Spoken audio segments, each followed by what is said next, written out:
Hi everyone, welcome to মামা and Mimi. আর আমি স্মিতা। আজকে রান্নাবান্না নয়, আজকে একটা অন্য স্বাদের ভিডিও আপনাদের সাথে শেয়ার করছি। এই মুহূর্তে কলকাতা মা উড়ালপুলের ওপর দিয়ে আমি চলেছি আমার মনের খুব কাছের কিছু দিদিদের সাথে দেখা করতে, যারা প্রত্যেক বছর এই সময় দার্জিলিং থেকে কলকাতায় আসে। কেন আসে, কিসের জন্য আসে, সেটা ক্রমশ প্রকাশ্য। আর এই মুহূর্তে আমি আমার ছোট্ট ন্যানো গাড়ির ভিতরে বসে আছি। এই গাড়িটা কিন্তু আমার ভীষণ প্রিয়, অনেকের অবশ্যই ভালো লাগে না।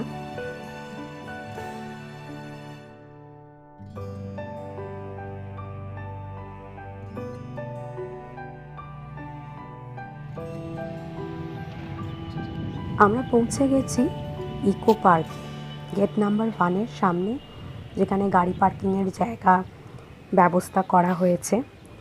একটা ছোট্ট অনুরোধ, আমার গলার অবস্থা খুবই খারাপ, তাই জন্যে ক্ষমা প্রার্থনীয়। আমরা হস্তশিল্প মেলাটা ঘুরে দেখছি। মেয়ে এই প্রথমবার হস্তশিল্প মেলায় এলো। হস্তশিল্প মেলাতে প্রত্যেক বছর এলে আমার একটা জিনিসই মনে হয় যে মানুষের মধ্যে কত গুণ রয়েছে। এই যে এতগুলো মানুষ এখানে আসেন প্রত্যেক বছর ওয়েস্ট বেঙ্গলের বিভিন্ন ডিস্ট্রিক্ট থেকে, তাদের হাতের কাজের জিনিসপত্র নিয়ে আমাদের কাছে তুলে ধরতে, বিক্রি করতে।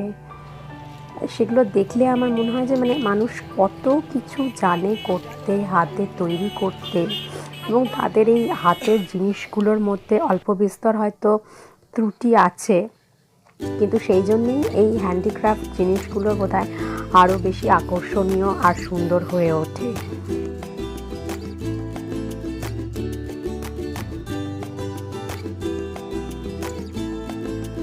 আর আমি প্রত্যেক বছর হস্তশিল্প মেলায় আসি আমার কিছু প্রিয় দিদিদের সাথে দেখা করতে। আমি ভিডিও শুরুতেই বলেছি যে তারা দার্জিলিং থেকে আসেন প্রত্যেক বছর এই সময় সবলা মেলা এবং হস্তশিল্প মেলাতে যোগদান করতে।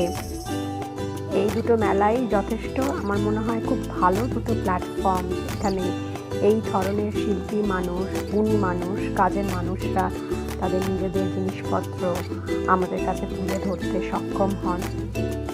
তবে এবছর অনেকের মুখেই একটা জিনিস শুনে একটু দুঃখ লাগলো যে এবছর ওনাদের কাছে সেই রকমভাবে কাস্টমার্স আসছে না বা বিক্রি বাট্টা হচ্ছে না। কথাগুলো শুনে মনটা একটু খারাপই লাগলো যে এত গুণী মানুষদের বিক্রি বাট্টা এবছর কম হচ্ছে, লোকজন আসছেন না। তাই আমি একটু রিকোয়েস্টই করবো আমার এই ভিডিওর থ্রু যে আপনারা যদি ঘর সাজানোর জিনিসপত্র কিনতে ভালোবাসেন বা এই সময় কলকাতার বাইরে থেকে কলকাতায় বেড়াতে আসেন, তাহলে হস্তশিল্প মেলায় একবার নিশ্চয়ই আসবেন। হস্তশিল্প মেলা এখনও চলবে, 16ই ডিসেম্বর অবধি হস্তশিল্প মেলা চলবে। এবং যদি কলকাতায় আসেন তাহলে বা কলকাতারই বাসিন্দা হন, তাহলে হস্তশিল্প মেলায় অবশ্যই যান। এইসব সুন্দর গুণী মানুষদেরকে একটু সাহায্য করা আমার মনে হয় প্রত্যেকটা মানুষেরই প্রয়োজন। তারা তাদের এই যে সুন্দর হাতের কাজে জিনিসপত্র নিয়ে এসছেন, তাদের প্রশংসা করা বা তাদের থেকে অল্প বিস্তর নিয়ে তাদের সাহায্য করলে তাদেরও একটু উপকার হবে এবং আমাদেরও উপকার হবে। কারণ এই জিনিসগুলো বেশিরভাগই হচ্ছে ইকো ফ্রেন্ডলি জিনিসপত্র এবং যথেষ্ট ভালো ঘর সাজানোর আইটেম হিসেবে এগুলোকে আমরা ইউজ করতে পারি। এবং জামা কাপড় হিসেবেও অনেক আছে, দুপাট্টা, সালোয়ার কামিজের পিস, তারপরে ওড়না, শাড়ি, কুর্তা, ব্যাগ, নানান রকমের জিনিস এসছে যেগুলো আমরা কিনে ব্যবহার করতে পারি।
দিদি আপনি কোত্থেকে এসেছেন?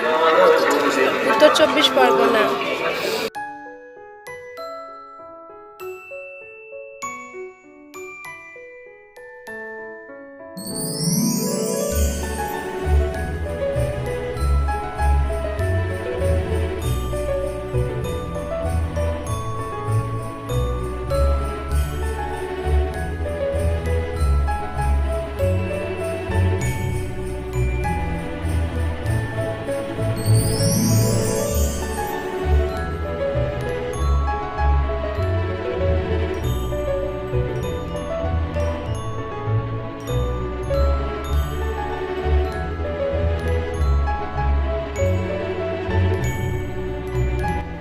আমি ভিডিও শুরুতেই বলেছি যে আমি এখানে আমার কিছু প্রিয় দিদিদের সাথে দেখা করতে আসি।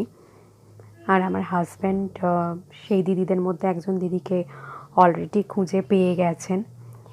এই দিদিদের সাথে আমার হাজব্যান্ডের থ্রুই আলাপ, এবং আমি এনাদেরকে খুব কাছ থেকে দেখেছি। এনাদের কাজ এবং এনাদের পরিশ্রম আমার খুব কাছ থেকে দেখা। তো সেই জন্যেই সেই দিদিদের সাথেই দেখা করতে আমি প্রত্যেক বছর হস্তশিল্প মেলায় আসি। এবছরও এসছি এবং আপনাদেরকেও দেখাবো সেই দিদিদেরকে এবছর। এই সেই দিদিরা যারা প্রত্যেক বছর দার্জিলিং থেকে কলকাতায় আসেন এই সময় এবং এসে তাদের জিনিসপত্র নিয়ে আসেন বিক্রি করতে। আমার দিদিদের ওখানে আমি এসে গেছি। দিদিদের সাথে আমার বর অলরেডি কথা বলা শুরু করে দিয়েছেন। আমিও ওনাদের সাথে কথা টথা বললাম। বলে এবার আমরা একটা অন্য জায়গায় যাচ্ছি, যেটা এবছর হস্তশিল্প মেলার সাথে সাথে একটা বড় অ্যাট্রাকশন 6th 7th এবং 8th ওই ইকো পার্কের ওখানেই এবছর ছিল। সেটা হচ্ছে গার্নিট বলে একটা এক্সিবিশন হচ্ছে। যারা সেলাই করতে ভালোবাসেন বা যারা বড় মাপে গার্মেন্টের ব্যবসা করতে চান, তাদের জন্যে এই এক্সিবিশনটা কিন্তু দারুণ। এখানে কাপড় সেলাই কী করে করবেন, কাটবেন কীভাবে, পুরো একদম মানে প্রফেশনাল ওয়েতে কীভাবে আপনি একটা কাপড় জামার কারখানা খুলতে পারেন, বাটন লাগানো থেকে এমব্রয়ডারির কাজ, শাড়ির লুম, ইলেকট্রনিক লুম, এটসেট্রা অ্যান্ড এটসেট্রা, প্রচুর কিছুর এখানে এক্সিবিশন ছিল। এই মুহূর্তে আমরা যে মেশিনটা চোখের সামনে দেখতে পাচ্ছি, এটা হচ্ছে সুতোর এমব্রয়ডারি করার মেশিন। একসাথে 32টা ছুঁচ একসাথে এমব্রয়ডারি করে বিভিন্ন কাপড়ের ওপরে এমব্রয়ডারি ডিজাইন আপনারা সেট করে দেবেন। সবকটা মেশিনই প্রায় কম্পিউটারাইজড। ডিজাইন সেট করে দিলে আপনি তারপরে সেটা আপনি যখন কাপড়ের ওপরে ফেলছেন, তখন মেশিনটা সেই ডিজাইনটাকে আপনার কাপড়ের ওপরে সুতো দিয়ে সেলাই করে দিচ্ছে। এই মুহূর্তে আমি কিছুটা ভিডিও তুলে দেখাবার চেষ্টা করেছি।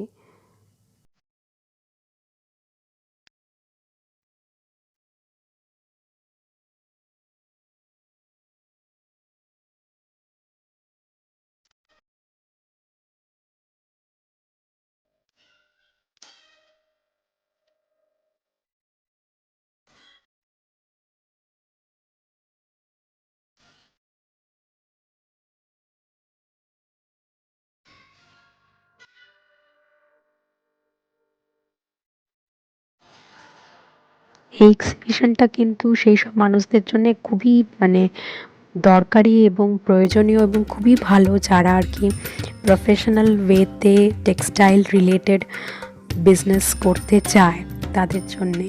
প্রত্যেকটা মেশিন দেখলে আপনার মানে ভীষণই ভালো লাগবে এবং কীভাবে ইন্ডাস্ট্রিতে এই যে ধরনের কাপড় তৈরি হয় সেই সবগুলো এখানে খুব সুন্দরভাবে ডেমনস্ট্রেশন দেওয়া হয়েছে এবং বোঝানো হয়েছে এবং দেখতেও বেশ ভালোই লাগছে। এবং অনেক মানুষ এসছেন তারা দেখবার জন্য। তারা হয়তো কিনবেন না, কিন্তু দেখতেও ভীষণ ভালো লাগছে পুরো ব্যাপারটা। কাছে যাবে না?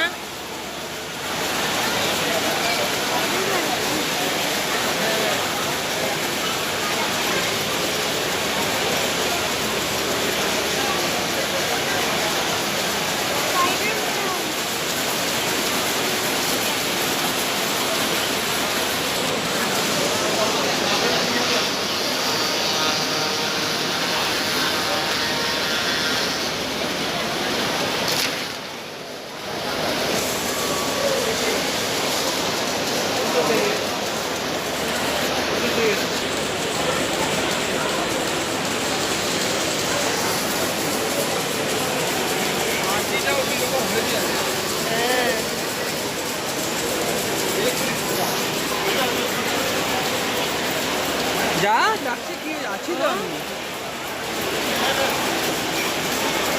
वो दे दिखा दो उसको दिखाओ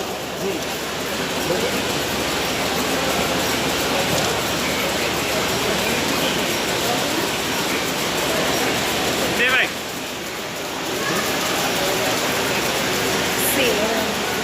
প্রিন্টিং হচ্ছে এর উপরে প্রিন্ট যারা দেখ জিনিসটা প্রিন্ট কীভাবে হয়, কোন বাড়ি এটা গরম গরম প্রিন্ট হয়ে গেল। শেকে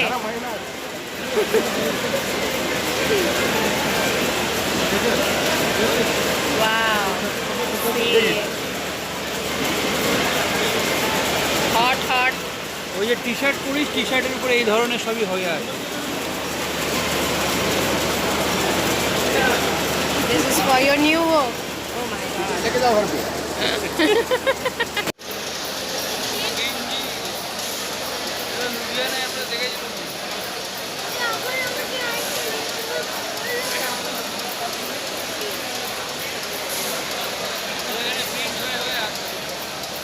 এক একটা জায়গায় এক একটা কালার প্রিন্ট হচ্ছে, যে প্লেটের নিচে যাচ্ছে সেই কালারটা বসছে, ওখানে ইয়েলো হচ্ছে, এখানে ব্ল্যাক নিচ্ছে। সরি দেখেছিস ওই যে ধারে না, এখানে ব্ল্যাক নিচ্ছে, ওখানে ইয়েলো কালার, ওইখানে অরেঞ্জ যাচ্ছে।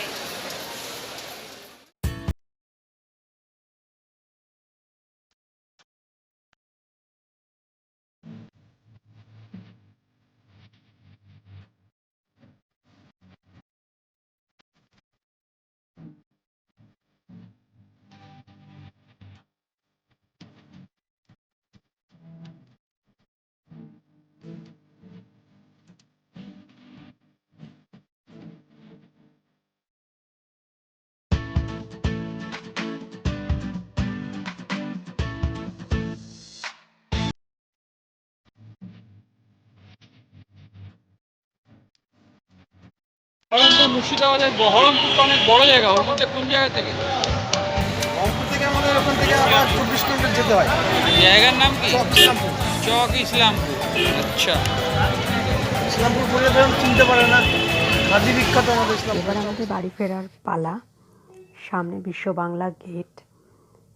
গাড়ির ভিতর থেকেই একটু ছবি তোলার চেষ্টা করেছি। ভিডিওটা ভালো লাগলে একটা লাইক করবেন। দেখা হবে পরের ভিডিওতে। ভালো থাকবেন, আনন্দে থাকবেন।